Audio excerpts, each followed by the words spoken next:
has issued a tornado warning for Stone County in north central Arkansas, Western Independence County in north central Arkansas, southwestern Izard County in north central Arkansas, northeastern Van Buren County in north central Arkansas, northwestern Cleburne County in north central Arkansas until 2:15 p.m. At 1:47 p.m., a severe thunderstorm capable of producing a tornado was located over Fairfield Bay, moving northeast at 50 miles per hour.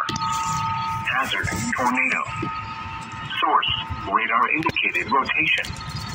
Impact: flying debris will be dangerous to those caught without shelter.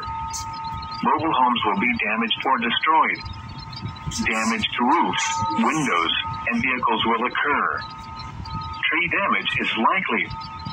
Locations impacted include Mountain View, Clinton, Fairfield Bay, Greers, Chile, Higdon, Fairfield Bay Marina, Brandenburg, Kroger, Purple, Sugarloaf Recreation Area, Blanchard Springs Campground, Guyan, Allison, Parma, Hanover, Rushing, Turkey Creek, Mount Olive and Izard County, Narrows Marina.